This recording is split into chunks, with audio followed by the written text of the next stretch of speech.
Hey, nigga. Taking my game, clocking my grip, talking shit, swallowing spit, cause And we are back. We are back. Our big summer show, Summer Blowout. We are the Black CNN. I'm New the Mayor, the rapper, the writer, the revolutionary. I'm JB Frank. I'm representing NWA, y'all. I'm slurring and everything. Representing them gangster geeks, man. Yeah, man. Welcome into our illustrious studio. Appreciate you tuning in and spending this Sunday night with us. JB, this last week has been one of the craziest weeks we've had, I think, to cover. Right. Just the gamut, the way we have everything from. We are the Black CNN. You know what I'm saying? Sports, news, politics, all of that. And we got all of that in this show tonight, especially in politics. I mean, for those of y'all who don't know, the UK went crazy. BREXIT. We got to break it down. Got to. We got to get into the NBA Finals. We didn't get a chance to talk to him last week. LeBron won his third ring. Golden State melted. I don't know what to call it. We got to get into that, JB. And Reasonable Doubt turns 20. It turned 20 over the past week. And Jay-Z's on fire, man. What can we say, man? We got to get into it. Got to. As a matter of fact, our top 5 videos will be videos from Reasonable Doubt or that were inspired by Reasonable Doubt. So it's Jay-Z all night on the show tonight. Right. That's going to be big, man. That's going to be big. Shout out to Cecil Silverback in our Facebook group, New the Mayor Show with JB Frank. Check that Facebook group out. He dimed us out to a crazy story. So apparently there was a demonstration. This was they're calling it a KKK white conservative demonstration, and there was a counter protest. So other folk came out to express their discontent with those sort of views, and a full-on riot or altercation or whatever you want to call it broke out. Apparently some people were stabbed, critical condition stabbings, other minor wounds, arrests.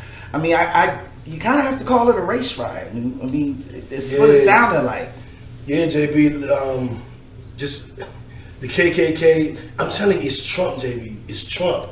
It's getting people hype. It's this dangerous rhetoric, this inflammatory speech that has people wanting to stand up and trying to make America great again. And now they're having Klan rallies with other white supremacist groups out in broad daylight in California. And of course, people are going to say, you can't do this, we're going to show up. And now there's been several stabbings. I don't know how many people will wind up dead or critically injured. First prayers out to everybody that was affected. Absolutely. Prayers go out. Damn. Like, it's getting realer and realer, and my biggest fear is that the hate mongering that Donald Trump is doing, that people are kind of being passive on, is going to lead to more of this. So I don't know, JP. Yeah, I mean, we covered it a little bit in our teasers earlier today, but I mean, you might want to argue that what's going on with some of the foolishness overseas is kind of either swinging its way back to the U.S. or is influenced by the U.S. And it just seems crazy everywhere. This nationalism is getting really scary right now. Really scary. I'll tell you something else that's scary, JB. A 52-year-old man in our What the Fuck news story. And this is definitely what the fuck. What the? 52-year-old man decides that he no longer wants to be a man, he wants to be a woman. So he has his transgender surgery. Okay, that's your prerogative. I'm not mad at you. Do what you feel is best. Not sure about the bathroom thing, but if you feel like you need to make that change, God bless you. Go make it.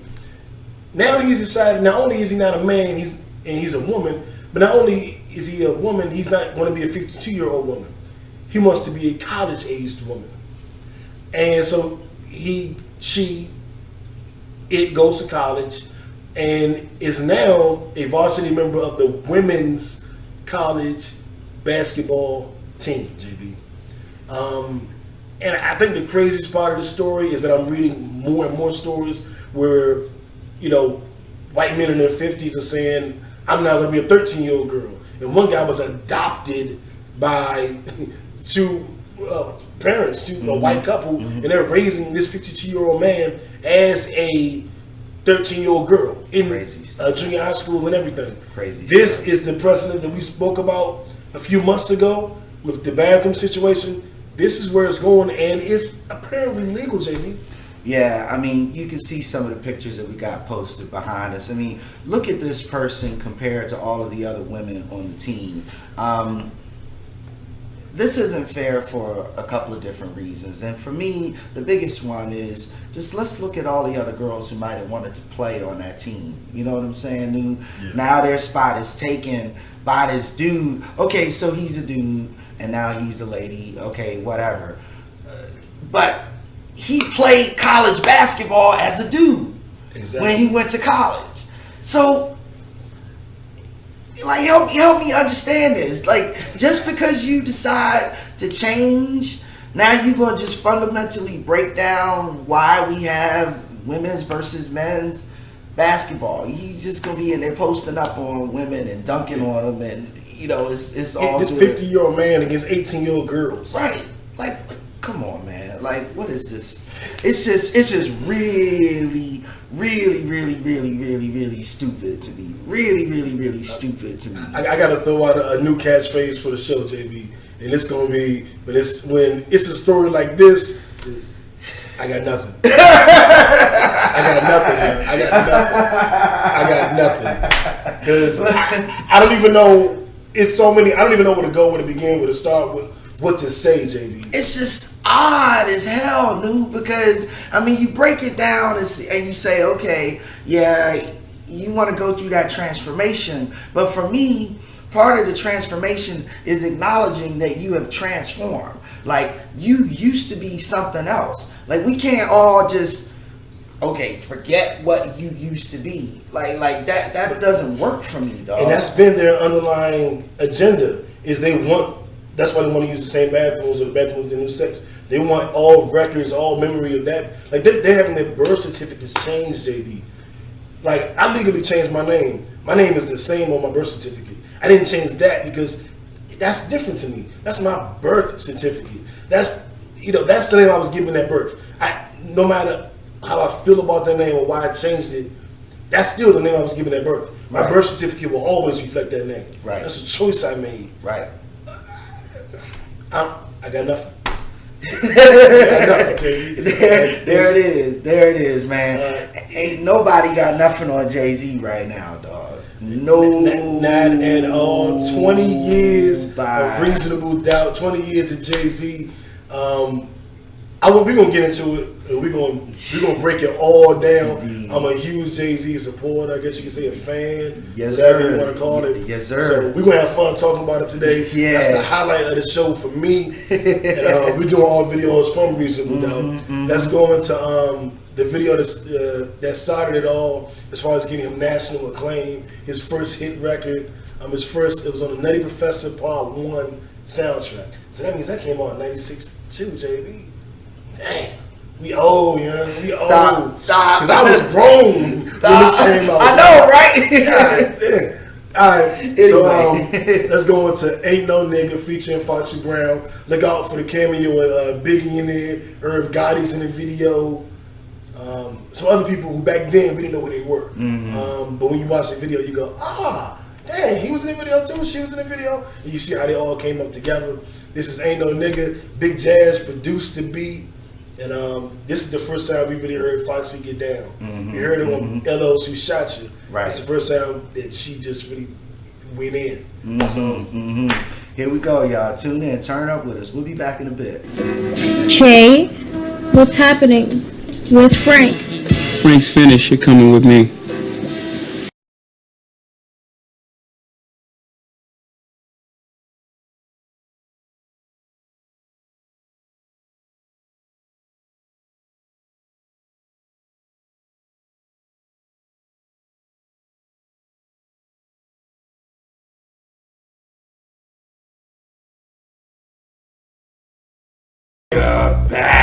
Did you miss us?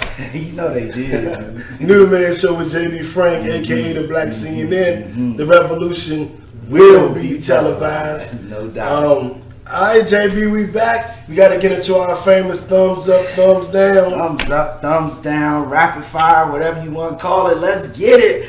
Starting with the NBA Finals, New. This happened kind of over our little break time, whatever, and we witnessed history on 2 levels, and we missed witnessing history on 1 level, New. Very true. The greatest regular season team in NBA history lost in historic fashion in the NBA Finals. No other team in NBA Finals history has ever lost with a 3-1 lead going into the end of the final series, New. Now, ironically, the Warriors broke that playoff record by coming back from 3-1 down from OKC Thunder, right? So history was made then to turn around and lose it in the finals. You know, one of the questions you asked me off the air, New, was did the Warriors win it or did the Cavs lose it? Personally, I feel like with the Warriors' talent, they lost it, New. I think they lost it. So it's thumbs down to the Warriors for me for this one.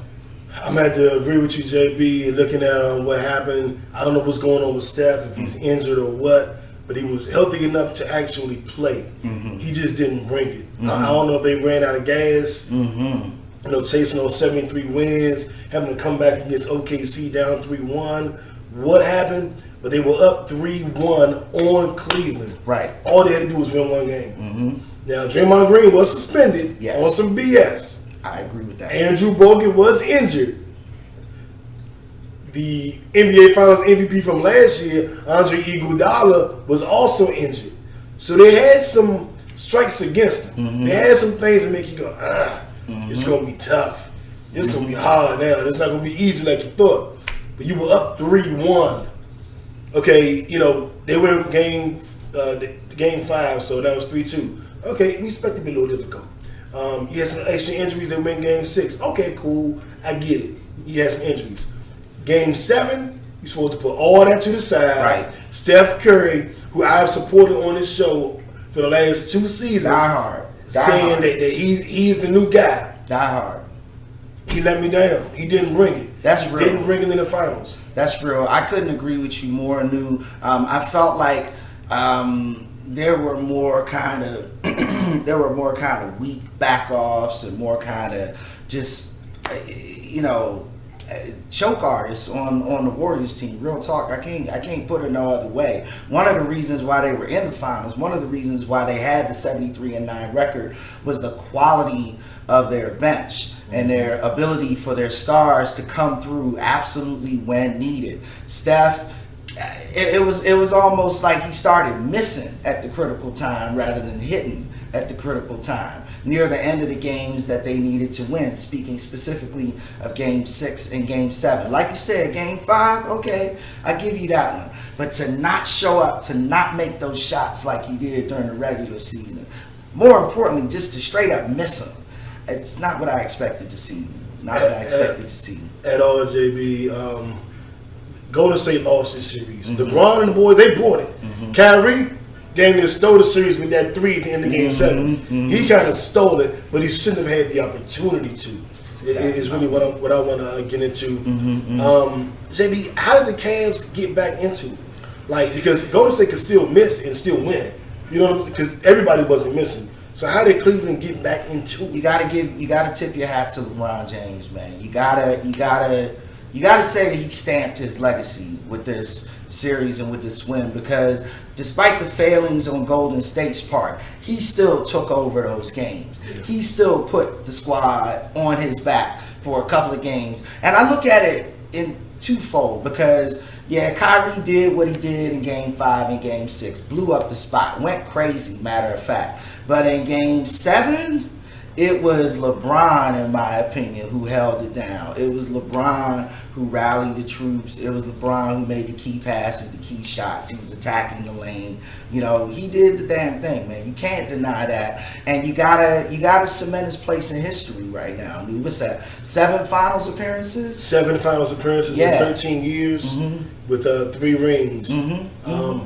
I mostly agree with you, JB. Kyrie saved the day with that 3-pointer. To me, in my opinion, because what LeBron typically does, which is my knock on him, which is why I'm looking for somebody to replace him. Right. Was he doesn't show up in the big moments. He'll kill you the first 3 quarters and half of the fourth. When it gets about 5 or 6 minutes left in the game, LeBron's going to shrink. He did that in Game 7. And Kyrie hit that big shot and said, I'll take it from here. But LeBron had 41 points in back-to-back games. Him and Kyrie had 41 points together that first game, Game 5. Yes, indeed. In Game 6, LeBron went off. I can't take anything from him. Right. The little mistakes that he may have made in Game 7, he now had his full supporting cast. And they didn't matter that he made those mistakes. Michael Jordan made mistakes too. But he had a supporting cast. And so I'm not going to destroy LeBron behind that. I'm not going to knock his victory. Right. He did what he had to do to win. And one part of that was making sure he had some good teammates. So I can't. LeBron did it. It's definitely a good look for his legacy. It definitely changes the conversation. And Steph Curry took the league from him the last 2 years.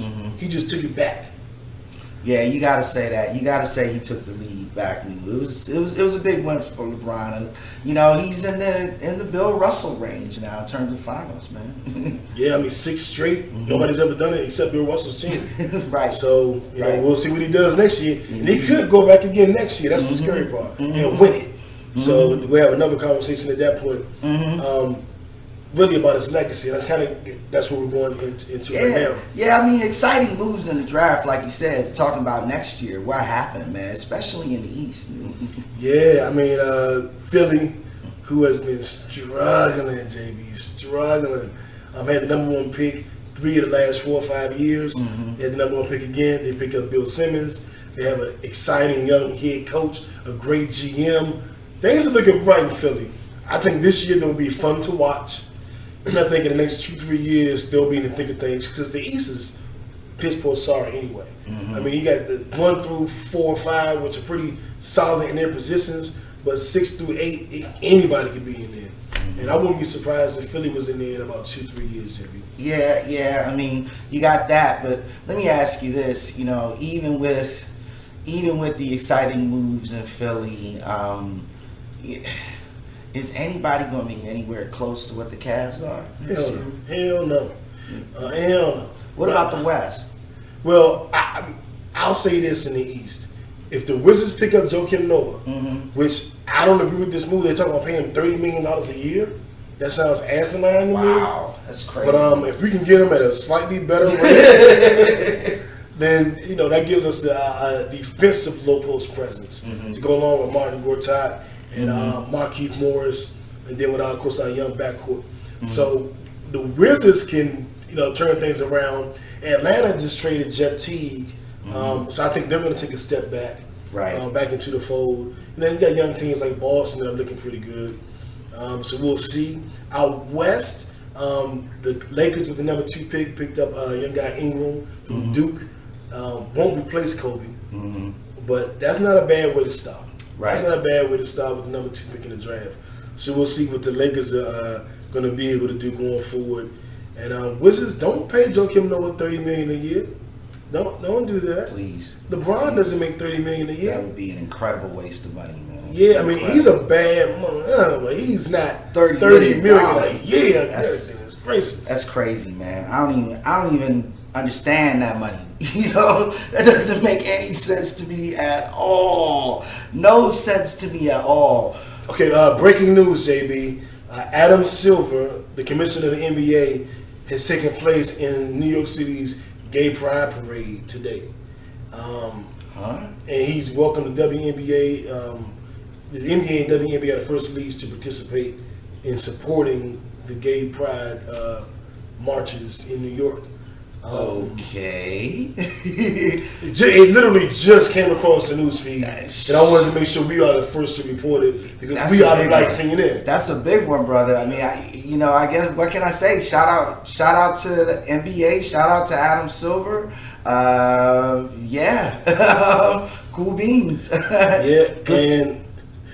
Salute. I guess we had Jason Collins, right? The first outwardly homosexual player. You want to take a quick music break before we get into business?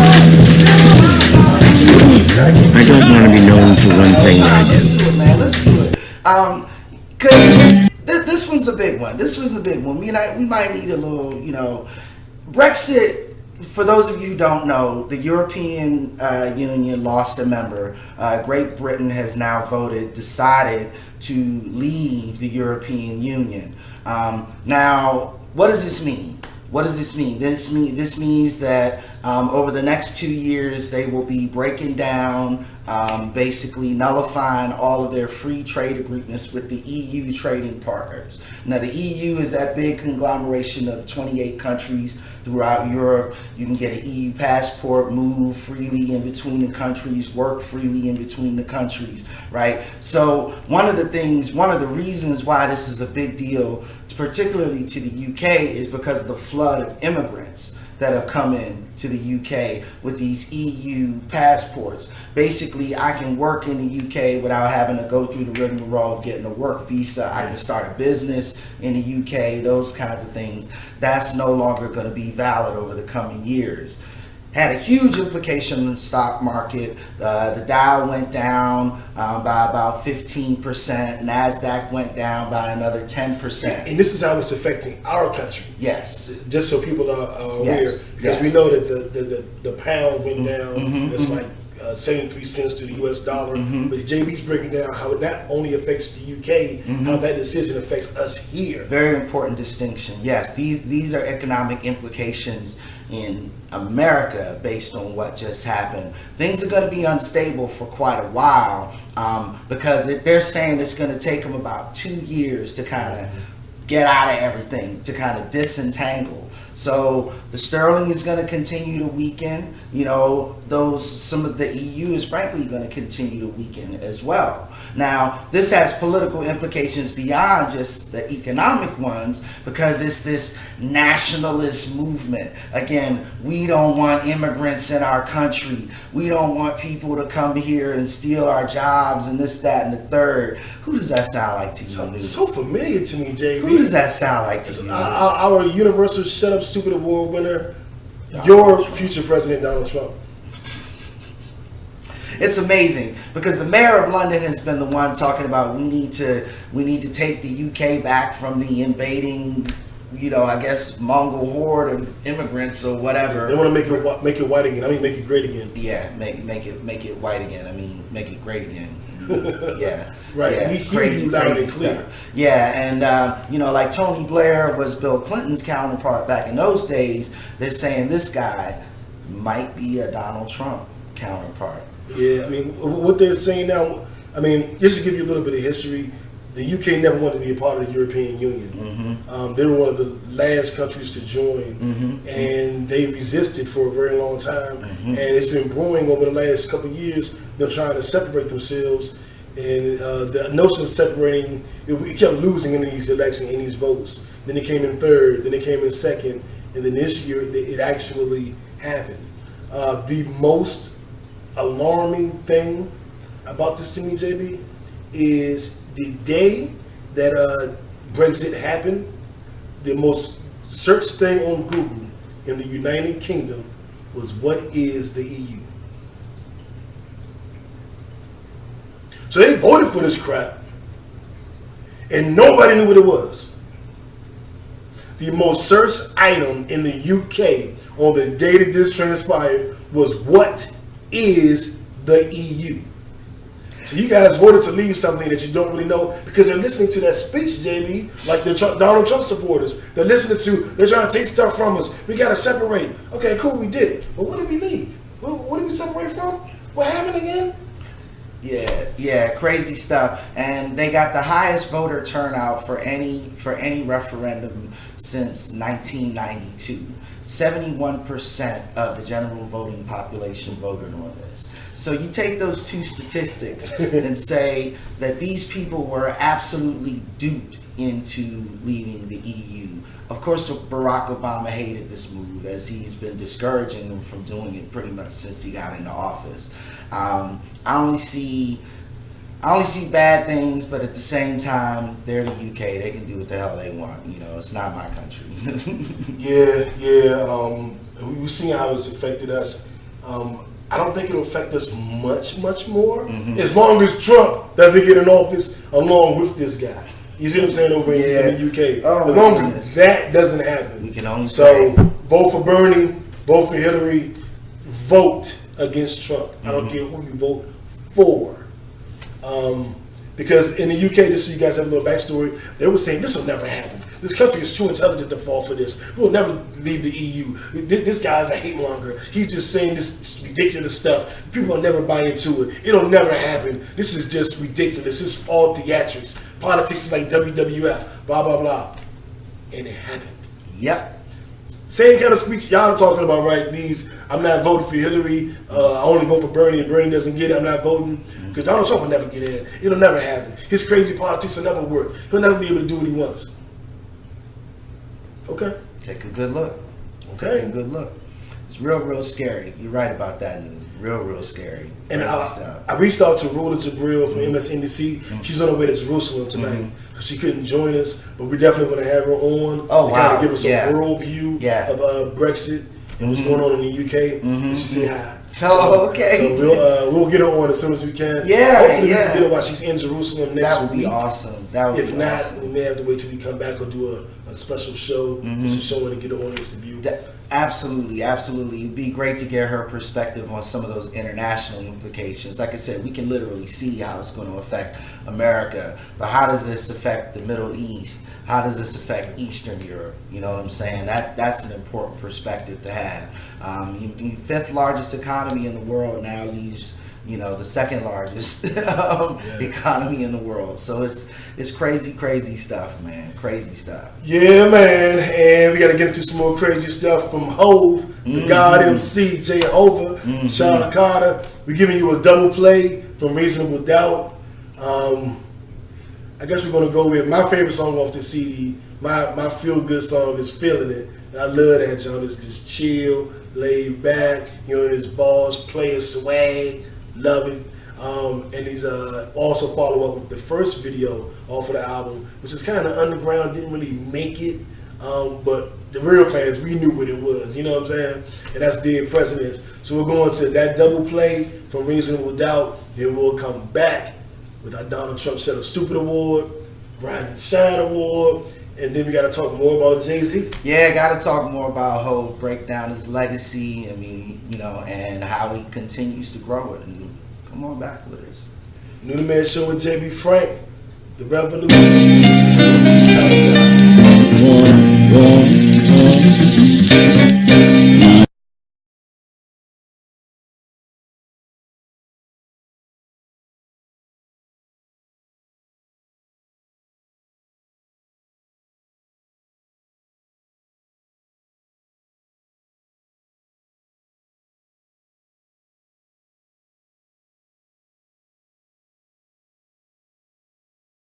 We're back.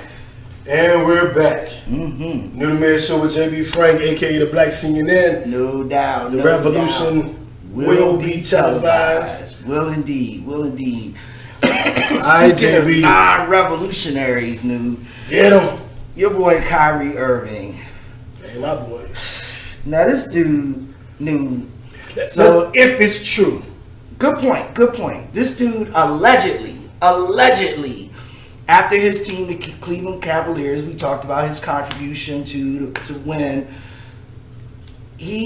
After they win the finals, he gets together a party on his boat, on his yacht. Now, according to some of his boys, he ain't want no chocolate there. He ain't want no black women there. He don't be bringing no black women. I like the pink toes. He going for the white chicks. Of course, this has Twitter. This has black social media going crazy. Fire. Black Twitter was going crazy. Fire, poor Kyrie. But if he did it, and this is true, then it is what it is. But it's just ridiculous at this point to say you don't like any kind of woman. I would never say don't bring no white girls to my party. If my party's majority black, I wouldn't say don't bring no more Eastern girls. Don't bring. I just wouldn't. I love you all. I love you all. Right. And I can't understand how somebody can have a preference. It's even more damaging, JB, or more damning, because I think this kind of lends itself to it being true, is the video footage of him on his yacht. with nothing but white women. Now, I did see one woman who looked something else. I don't know if she was, Latina or what, but that was it. So it kind of looked true. It could have been a coincidence. Maybe him and all his boys just so happened to date them. Maybe they all grew up in the same town. I mean, I don't know. I'm trying to give him the benefit of the doubt, but I can't really. Nah, you can't. I'm waiting for his statement. He needs to make a statement, JB. Yeah, I mean, it's all bad. It looks all bad. And for that reason, Kyrie Irving, you are this week's Donald Trump. Shut up, stupid award winner. Shut up, stupid. Come on, man. Don't want no sisters. Come That's on, fine. moving on. I'll Let's take get to it, man. Let's get to it, man. I don't even talk about that dude no more. Yeah. That's bad. Let's move on to it. Look at LeBron face. LeBron like, what you doing, Kyrie? Come on, man. Come on, Kyrie. Come on, man. But let's give it up for our Grind and Shine Award winner, the King James, LeBron James, who I have been very, very critical of because he's disappointed me. I found an old message, JB, from 2013 when they beat, I think, the Spurs. And at that point, that whole year, we were saying LeBron could be better than Kobe and Jordan. Like he's on his way. And then we saw him in the finals. Even though they won, we weren't impressed. Right. And I made a post that said, okay, I jumped the gun. LeBron won't be better than Jordan. Probably won't be better than Kobe. But I got to give him his credit. He did win this ring. And this was 3 years ago. So my opinion changed for the people that say I'm on the bandwagon or whatever. It changed after LeBron won. I saw how he won, and I said, he's not going to be Jordan. He's not going to hit that threshold. But where he is undeniable and indisputable. I think he's the greatest small forward of all time. Gotta say that. I think that he is a probably top 5 player. I think I still have him at 6 or 7, but he's rapidly becoming a top 5 player. And he could go to 1 or 2 more NBA finals, maybe win 1 more MVP somewhere, maybe not even win another finals. And I think just his numbers alone for the course of his career, that'll put him in the top 5. Right. So he get another ring or 2. I think that he starts going top 4, top 3. Stephen A said he has him in his top 3 now. That's crazy. So top 3, I don't know. I mean, 13th year in the league now, so I mean, relatively young as far as small forwards go. I'd say he's mid to late rather than early or late. We got a lot of basketball left to see out of LeBron James, and we have seen him move up. We have always seen him get better, We have always seen his leadership quality. He does stupid things. He's a human being, right? He won one of our Shut Up Stupid Awards earlier this year for some foolishness going on Twitter earlier in the season. You know what I'm saying? He's a human being. For me, he's a different kind of NBA superstar in that he's a facilitator on the basketball court. So a lot of times that lends itself to him not stepping up and being the man like he needs to be. But we've had other superstars in NBA history who have been facilitators like him, but they haven't had the success that he has had, because he has had, 7 out of 13 seasons. That says it all, man. Yeah, he's doing that Bill Russell and Magic stuff that Magic did, man. And you know what? I was going to start putting him above Magic, and I realized Magic's career was cut short because of HIV. Magic was in the finals, and then lost to Michael Jordan and then contracted HIV. Who knows? Or it was announced he retired. Who knows what would have happened? Right. If he hadn't left that year. Okay, Mike, you got me this year. Would they ever come back and beat Mike the next year? The Lakers still had a good team. Yes, they did. Would he been there long enough to get Shaq? Would it have been Shaq, Kobe, and Magic? Come on, man. You see what I'm saying? Come on, man. See what I'm saying? Like Shaq, Kobe, come on. Hey, come on. That's too much. I'm just saying. But I will say this because it's LeBron's moment. LeBron is moving up on my list. Right. I have nothing but respect for him and what he's been able to accomplish. And if he ever decides to go hard in that end of the fourth quarter, he might make it into my top 3. So LeBron, that's all you got to do now. Yeah, this week you are a Grind and Shine Award winner, LeBron James, man. Take a bow. Yeah, and we got to get into the God MC. Man. J-Hove. 20 years in, 20 years ago, a CD came out called Reasonable Doubt. You know what I'm saying? Let me offer my perspective first. Go ahead, Because, I know you got a lot to say about Hove. I got into Hove a little later on in his career. About 4 albums into his career, I got dimed out to the song Big Pimpin' because I actually spent some time in Trinidad where he filmed a portion of the video. So, I talked to my resident hip-hop expert and, him and some of his, we all sitting around chopping it up, whatever, and I keep hearing about Reasonable Doubt, yeah, Big Pimpin', whatever, Reasonable Doubt. So I go and check it out, It wasn't iTunes then, it was, whatever the hell it was that you went to check out music, and I'm like, because it's this combination. It's East Coast, but it was more than that. It was something more than that. You know what I'm saying? It just grabbed me from that point. Yeah. And what can you say about his career, man? Like I said, he made hip hop corporate. Yeah, man. Jay, he took pages from Master P, Russell Simmons, Diddy, and probably Berry Gordy, and managed to do it all in a much more street hip hop manner that was still corporate and to an extent elegant.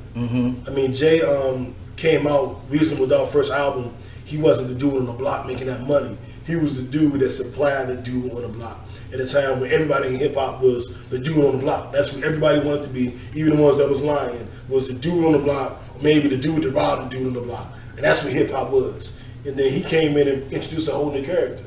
I'm the guy that supplies the guy on the block. And that laid back demeanor, that boss-like demeanor, separated him from everybody. And Jay was always like a real cocky, laid back dude. And it showed in the music, it showed in his mannerisms. It was a hindrance, a detriment early on, because he never learned how to perform with too much energy. He was too laid back, I'm so smooth, too much of that. And of course, as he's married Beyonce, and I'm sure she's helped him with his performances. He's probably one of the best hip hop performers around, maybe of all time. But early on, he wasn't like that. When Reasonable Doubt dropped, I was working at Enterprise Rent-A-Car, and I used to have to go pick up the people, and I used to always, they rent a convertible, and I drive to them in a convertible, the top down, and it was summer '96, so it was Tupac Hit 'Em Up, Zhané, one of them Mr. DJ songs, whatever. Yeah. And Ain't No Nigga with him and Foxy. And that would come on. I wasn't a big Jay-Z fan. I was like, whatever. And that song would come on, I'm riding in the car. Ain't no nigga. And I remember I hadn't really listened to the whole CD because I was a big Pac fan. And I remember Shmee was like, I went to see Shmee at UVA. Right. And he threw it on. I was fuck Jay-Z. It's all about Tupac. And you like, you better listen to this. Like, I don't think you get it. Oh, and sidebar, I heard this Tupac Jay-Z debate in our crew for the entire 20 years. Keep going. I just wanted to, like, when he talked about Tupac versus Jay-Z, like, that's real. Like, they, real debates, like, citations and, yeah. The rest of us down there taking that. That was a good point. Excellent counterpoint. That was an excellent reference. That's how I learned about Reasonable Doubt, is because this debate was going on. But anyway, go ahead. And it was just a great city. It was laid back. It was what I kind of call adult contemporary hip hop, using those old samples, that soul music, that soul sound, that chill vibe that fit with his persona. And I think Reasonable Doubt till today, I think most people think that's his best CD. He's had Blueprint, Volume 3, the Black Album. I even really like Magna Carta, even American Gangster. But I still think Reasonable Doubt is that seminal album, and it didn't sell much. I think it maxed out at about 400,000 when he released it, and then like 6-7 years later, it finally went platinum. So it's not a big album; it doesn't do well in the catalog, but it's a classic, my nigga, like a classic. And that's really what it's about. He had Big Jazz on there, Sauce Money, introduced us to Memphis Bleak, introduced us to Foxy Brown. DJ Clark Kent made some tracks. Skeet did the bulk of the album. Who else was on there? I mean, Biggie That was the first time because Biggie seemed unrivaled at that point. Like he was kind of taking over. Yeah, Nas had been kind of the king, but Biggie was kind of coming and like I'm Biggie, I'm the king.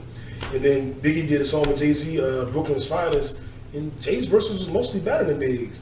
And people started going, "Hey, this dude is a problem." Like, yeah, Jay-Z is a problem. And I remember the energy around him, the energy around this album. I play Reasonable Doubt now. Like I put Reasonable Doubt on right now, beginning to end now.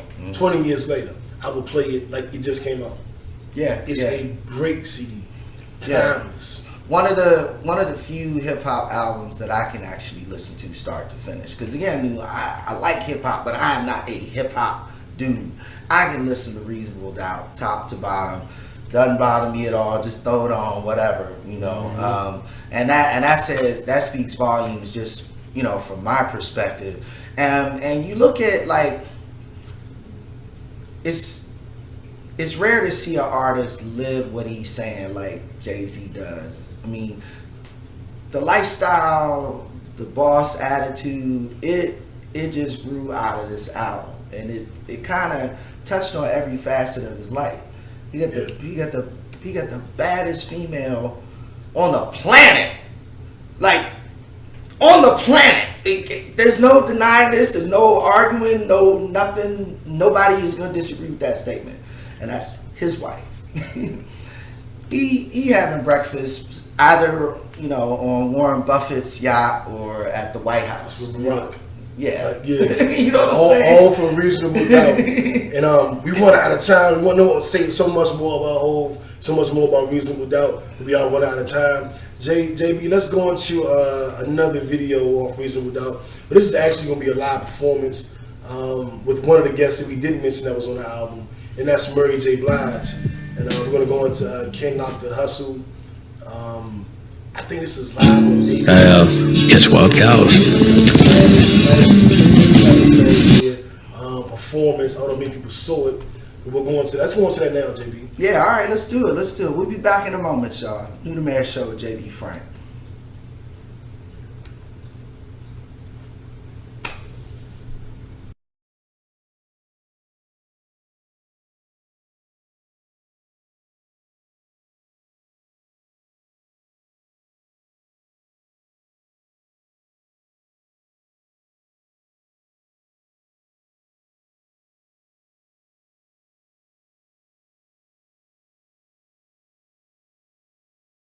New to Man Show with JB Frank, aka the Black CNN. Thank you for tuning in to our, I guess we call it the Jay-Z Reasonable Doubt tribute show. yeah. I mean, worth to celebrating. 20 years in, dude. Big things. What should they look out for on Netflix, dude? Actually, it was a show on ESPN, the O.J. Simpson story. Yeah. Definitely want to check that out.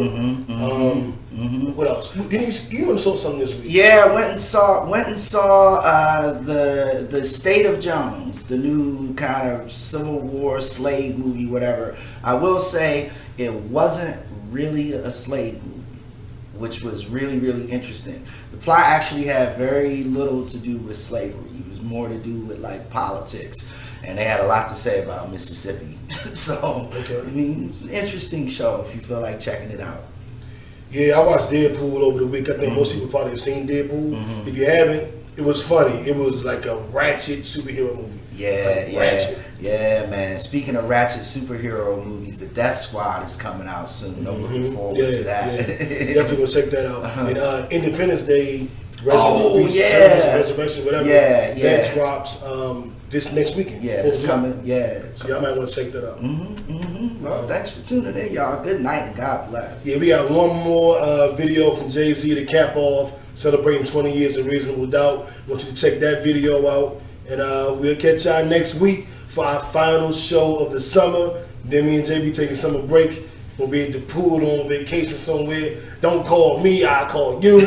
And we'll be back in time for football season. But one more show next week. You got that video ready, Jay-Z? Yeah. I said Jay-Z. That's a big compliment. Give me one more. Here we go.